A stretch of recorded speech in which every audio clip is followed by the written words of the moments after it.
अस्सलाम वालेकुम वरहमतुल्लाहि वबरकातुहू।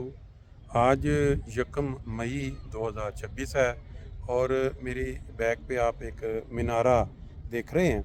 ये मीनारा जिसकी हिस्ट्री बहुत ही मालूमाती और बहुत ही ज़्यादा अहमियत की हामिल है। एक हदीस में हम हमेशा सुनते रहे बचपन में कि नबी करीम सल्लल्लाहु अलैहि वसल्लम फरमाया कि आखिरी ज़माना में इमाम मेहदी जो हैं वो तशरीफ़ लाएंगे और वो मशरक़ का कोई मीनारा होगा वाइट कलर का, जिसके ऊपर वो फरिश्ते उनको लेके आए। ये बेसिकली अल्फाज जो हैं ये इस्तारा तन या एक सिर्फ मिसाल के तौर पे बताए गए हैं, जिनको हकीकत के साथ इनका ताल्लुक़ नहीं होता। लेकिन उस पेशगोई को याद रखने के लिए या नई जनरेशन जब ये सवाल करती है यहाँ यूरोप में कि ये किस तरह का मीनारा है यहाँ बना हुआ, उसको फिर उसको उसकी मिसाल के तौर पे जो मीनारा कादियान में मीनारतुल मसीह के नाम से मशहूर है, यहाँ ग्रोस क्राउ में भी ये बनाया गया है। आपके इल्म में है कि पिछले 2-4 दिनों में काफ़ी ज़्यादा भूचाल ज़लज़ला कह लें सोशल मीडिया पे रहा। एक तो वो जो बदबख्त लोग हैं जिनका वतीरा है कि जब भी कोई ख़बर दुनिया में आए तो वो उसको जमात अहमदिया के ख़िलाफ़ इस्तेमाल करते हैं अपनी नंबरिंग बनाने के लिए, व्यूज़ लेने के लिए। और फिर उसके बाद जब वो सच सामने आ जाता है तो फिर वो क्या कहते हैं, वो एक मुहावरा है ना, थूक के चाटने वाला, इस तरह साबित होता है। अभी ये अखबारात की ज़ीनत बना, सोशल मीडिया की ज़ीनत बना कि जमात अहमदिया बरतानिया के मरकज़ पे छापे मारे पुलिस ने और इतने लोग गिरफ़्तार हो गए। उसको तोड़ मरोड़ के उन्होंने जमात अहमदिया, जो कि वर्ल्ड वाइड मुसलमानों में सबसे ज़्यादा पुरअमन जमात मानी जाती है, और जब भी कोई प्रोग्राम दुनिया में अब होता है जहां मुसलमानों को दावत दी जाती है तो जमात अहमदिया को वहां मदऊ किया जाता है, उनकी बातें सुनी जाती हैं। अब वो जो खबर थी उसकी सच्चाई सब तक पहुंच चुकी है। वो एक अहमदी साथ नाम के लगा के मैसेज ऑफ लाइट्स इस तरह का, जिनके बिल्कुल इत्कादात ही और तरह के हैं। इवन के बाद लोग कहते हैं कि वो तो उनके इत्काद मुसलमानों में जैसे भी नहीं है। वो नाम की तंजीम थी जिस पे छापा पड़ा, सबको पता चल चुका है।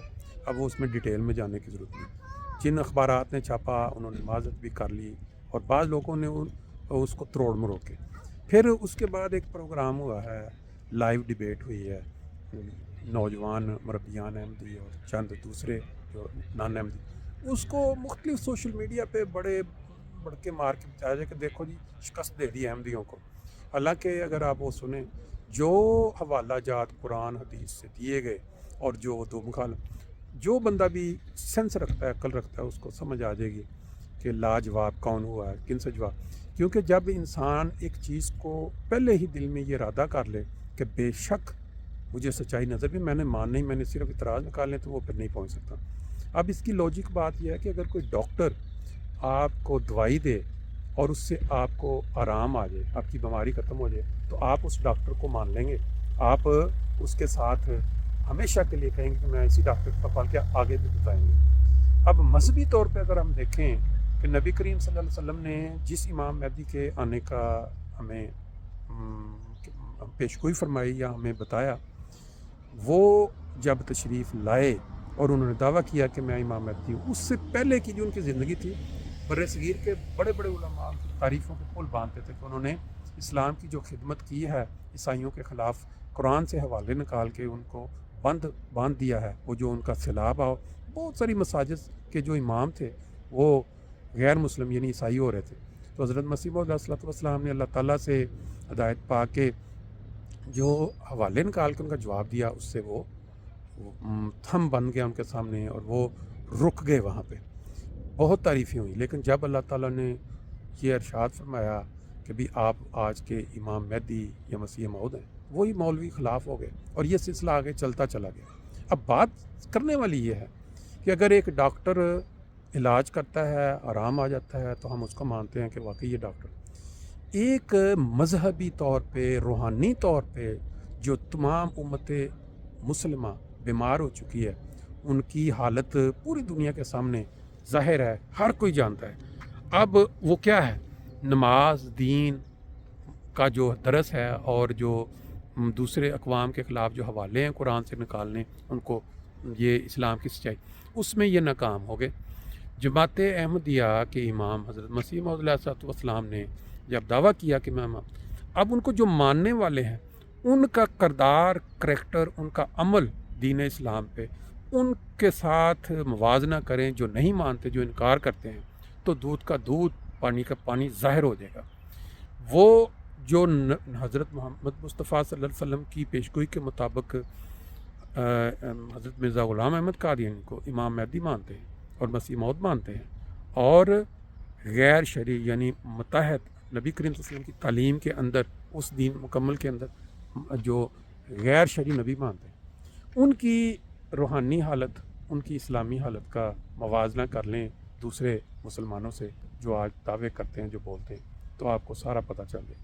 اگر کوئی شخص جس کو مان کے کوئی بندہ نمازی بن جائے اور دین کے قریب آ جائے، قرآن کی تلاوت کرے، صدقات دے اور دنیا جہان میں تبلیغ کرے اللہ تعالیٰ کی وحدانیت کی، نبی کریم صلی اللہ علیہ وسلم کے جھنڈے کو بلند، آیا وہ شخص اس سے برا ہے جو ان کاموں میں ملوث نہیں ہے؟ بلکہ پاکستان میں ہم مولویوں کی حالت دیکھیں، عام لوگوں کی حالت دیکھیں کیا ہے اس وقت۔ لوگ کہتے ہیں کہ عذاب الہی نازل ہو رہا ہے، اور وہ احمدی جو پاکستان سے نکالے گئے یا دوسرے ممالک میں ہیں ان کی حالت دیکھ لیں۔ آج ہم یہاں گروس کرو میں کھڑے اور یہاں آپ دیکھیں کہ سینکڑوں کی تعداد میں پارکنگ کا جو ایریا ہے وہ موجود ہے، اور پھر یہاں ہماری ایک نمونہ ہے، 100 مساجد یہاں تعمیر ہو رہی ہیں۔ ابھی میں آپ کو آج کا جو خطبہ ہے وہ بھی آپ کے ساتھ میں اس کو شیئر کروں گا خطبے کو، کیونکہ ہمارے جو مربیان ہیں مساجد میں جو خطبے دیتے ہیں ہر جمعے، وہ اسلامی خطبہ ہوتا ہے، وہ خطبہ ہوتا ہے جو نبی کریم صلی اللہ علیہ وسلم نے سکھایا۔ کوئی منافرت نہیں ہوتی، کسی کے خلاف کوئی بات نہیں ہوتی، بلکہ کبھی تربیتی پہلو پہ ہوتے ہیں، کبھی دین سکھانے کے لیے، نماز پہ قائم ہونے کے لیے ہوتے ہیں، کبھی قرآن پڑھنے پہ ہوتے ہیں، اور اس خدمت انسانیت کے لیے ہوتے ہیں۔ اور باقی آپ دیکھ لیں کہ باقی جو لوگ ہیں ان کے جو خطبات ہیں وہ کس طرف ہمیں لے کے جاتے ہیں اور وہ کیا سبق دیتے ہیں۔ اب یہی چھوٹا سا نمونہ ہے، اگر ایک شخص کسی شخص کی بات مان کے ایمان لا کے نیک بن جاتا ہے، وہ اللہ تعالیٰ کے وہ سارے احکامات بجا لاتا ہے جو اللہ تعالیٰ چاہتا ہے اور اللہ تعالیٰ کے نبی نے، حضرت محمد مصطفیٰ صلی اللہ علیہ وسلم نے جس کا شاہ، تو وہ والا کس طرح یہ کہا جا سکتا ہے کہ یہ جھوٹے ہیں؟ اگر تو کوئی شخص پٹڑی سے اکڑ جائے، جیسے کوئی ڈاکٹر کی دوائی کھا کے مر جائے، بیمار ہو جائے، تو بندہ کہتا ہے یہ ڈاکٹر ہی ٹھیک نہیں۔ لیکن اگر ایک امام مہدی مسیح موعود جو دعویٰ کرتے ہیں کہ مجھے اللہ تعالیٰ نے بھیجا ہے، ان کی تعلیم پہ عمل کر کے نیک بن جاتا ہے، تہجدی بن جاتا ہے، دین کی تبلیغ کرتا ہے، تو وہ کس طرح یہ ہو سکتا ہے کہ آپ اس کو کہیں کہ یہ جھوٹے ہیں؟ اللہ تعالیٰ تو عمل دیکھتا ہے، یہ باتوں کی بات۔ اب یہ جو جتنے دلائل ہوتے ہیں، جتنی قرآن حدیث سے اگر آپ ان کو جائزہ لیں تو یہ بحث تو ہمیشہ ختم، لیکن اگر آپ کردار کا یا کریکٹر کا یا عمل کا جائزہ لیں تو آپ کے سامنے ہر چیز جو ہے وہ کھول کے سامنے آ جاتی ہے۔ ابھی آج کا خطبہ بھی میں سے شیئر کروں گا، پھر ایک جنازہ تھا وہ بھی انشاءاللہ میں ساتھ شیئر کر دوں گا، تاکہ آپ کو اندازہ ہو کہ صحیح اسلام جو ہے وہ ہمیں کیا سکھاتا ہے اور کون ہیں جو نبی کریم صلی اللہ علیہ وسلم کی تعلیم پہ عمل کر رہے ہیں۔ میں نے شروع میں بتایا تھا منارۃ المسیح کی تمثیل یا اس کا ایک نمونہ یا گروس کرو میں موجود ہے، تو یہ بتانے کا مقصد صرف یہ تھا کہ عقل کو استعمال کریں، صرف لوگوں کی باتیں نہ سنیں۔ ابھی وہ جو واقعہ ہوا ہے چھاپے کا وہ بھی کلیئر ہو گیا، پھر جو آپس میں ایک اسلام احمدیوں کا اور غیر احمدیوں کا مناظرہ ہوا، اس کے اندر جو دلائل دیے گئے ہیں قرآن و حدیث سے ان کا بھی جائزہ لیں، اور پھر ان کا ایٹیچیوڈ دیکھیں، باہر نکل کے وہ کیا کیا باتیں بلا رہے ہیں۔ اللہ تعالیٰ سب کو فہم اور عقل دے۔ جمعۃ المبارک کی جو برکات ہیں سب اس سے استفادہ کرنے والے ہوں۔ آمین۔ اور اسی وجہ سے یہ بہترین نمونہ حضور نے ایک خطبے میں ایک بیان فرمایا تھا کہ ان میں سے ایک فرد خاموش ہو جاتا ہے۔ اب بحث کرنے کا مقصد کیا؟ بحث انسان تب کرتا ہے جب وہ چاہتا ہے کہ اس کی سنی جائے، وہ سننے کے لیے تیار نہیں ہوتا۔ اب دونوں اگر اونچی آواز میں بات کرنا شروع کر دیں، اس کا مطلب یہی ہے کہ دونوں میں سے کوئی بھی سننے کے لیے تیار نہیں، تو اس بحث کا فائدہ کیا؟ اس کا نقصان ہی ہو سکتا ہے۔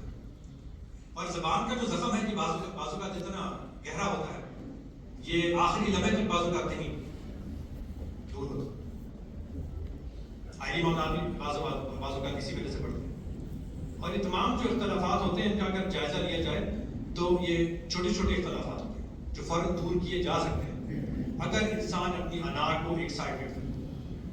तो ये भी बहुत बड़ी वजह है कि इंसान उसकी जो अनानियत है, जो अना उसमें पाई जाती है, उसे वो दूर करने की कोशिश भी नहीं करती। वो यही चाहता है कि मेरी सुनी जाए, मेरी मानी जाए और दूसरे को कोई परवाह नहीं। हालांकि जो रिश्ते हैं, बेशक वो आइली रिश्ता हो, मियां बीवी के दरमियान हो, वालिदैन के साथ हो, औलाद के साथ हो, जिससे हम कॉम्प्रोमाइज़ करते हैं कि इंसान दूसरे की भी माने और अपनी भी थोड़ी मनवाए। दरमियाना जो रास्ता है मियाना रवि, उसे इख्तियार करें। इसके बगैर ऐसे इख्तलाफात जो हैं ये दूर नहीं हो सकते, इख्तलाफ बढ़ते चले जाते। दूसरी बात जिस तरफ पाकिस्तान आना चाहता है वो ये है नमूना। हमें पूरी कोशिश करनी चाहिए कि अपने औलाद के लिए और अगली नस्ल के लिए एक नमूना हो, और इस चीज़ की तरफ बाज़ औक़ात बिल्कुल भी परवाह नहीं। अगर मियां बीवी का आपस में घरों में ऐसा ही सलूक हो, सख्त ज़बान से बात की जाए, दोनों आपस में ऐसे बात करें, औलाद उस चीज़ को देखती है, बच्चे चाहे जितनी भी छोटी उम्र के हों वो उस चीज़ को ऑब्जर्व करते हैं, उस चीज़ को सीखते हैं, यहाँ तक कि उनकी फितरत का एक हिस्सा बन जाती है। अब हो सकता है कि बच्चे शायद बाहर देखें कि फलां जोड़ा जो है वो तो बिल्कुल प्यार मोहब्बत से आपस में बात करते हैं, और बहुत कम ऐसे हैं जो बाहर सरेआम अवाम नास के आगे लड़ते हों। सारे प्यार मोहब्बत का सलूक जो है, जो रवैया आपस में उसे इख्तियार करते हैं। लेकिन उन बच्चों को पता होता है कि घरों में चार दीवारी में हालात बिल्कुल अलग है। इससे क्या होता है कि बच्चे यही समझते हैं कि यही असल रिश्ता है। लड़का यही समझेगा कि मैंने भी ऐसा ही मियां बनना, बच्ची समझेगी मैंने भी ऐसी ही बीवी बननी, और ऐसे हम अगली नस्ल को तबाह करते हैं। तो ये हमारी जिम्मेदारी है कि बच्चों के लिए एक नमूना बने। इसका एक और अच्छा हल ये है कि बच्चों का मसाजिद से और इबादत से एक पुख्ता ताल्लुक कायम करें, और इसमें भी बाज़ औक़ात हम गलती कर बैठते हैं। ये चीज़ सामने आती है कि इंतज़ामिया की तरफ हम उंगली उठाते हैं कि क्लासें हो रही हैं, नमाज हो रही है, उसकी तरफ हमारी उस तरफ से हमारे बच्चों की तरफ कोई तवज्जो नहीं। लेकिन ये वालिदैन की अपनी जिम्मेदारी है।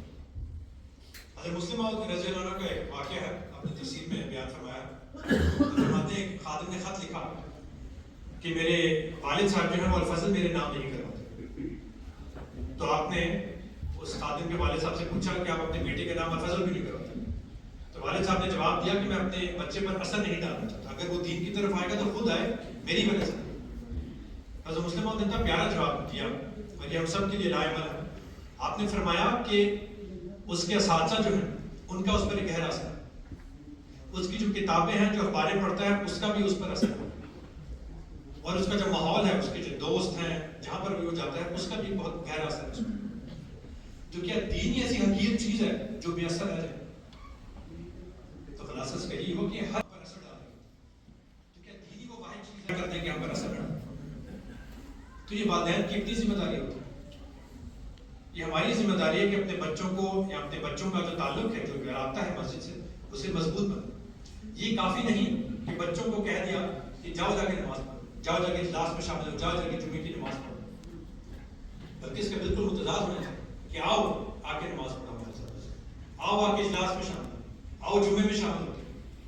बच्चों के साथ चलना पड़ेगा। माजी में हालात बिल्कुल अलग थे, चीज़ नजर आती थी कि इत्फाल क्लास होती थी, अगली साल में इत्फाल थे और पिछली साल में वालिदैन इंतजार करते कि क्लास खत्म होगी फिर हम बच्चों के साथ घर जाएंगे। अब हालात तब्दील हो, सही बात है, ज़माना भी तब्दील होता है। वालिदैन यहाँ बच्चों को छोड़ने चले जाते, लेकिन वालिदैन को उसके बाद कुछ नहीं पता कि बच्चों ने क्या सीखना, बच्चों का म्यार क्या है। और ये कोई रास की बात नहीं है कि म्यार जो है वो बहुत पीछे जा चुका है। बहुत सी अक्सरियत बच्चों की ऐसी है जो खुलफा को नहीं पहचानते। बच्चों को कोई तस्वीर दिखाएं खुलफा की, वो नहीं बता सकते कि कौन कौन है।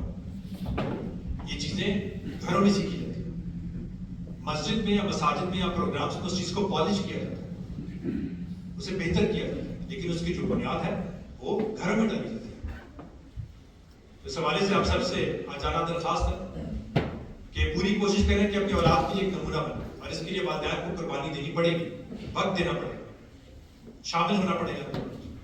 तो कदम बढ़ाएं, इन चीज़ों में शामिल हों। ये नमाज जुमा की बात है कि नमाज जनाजा हाजिर भी यहाँ अदा होगा, और लिखा है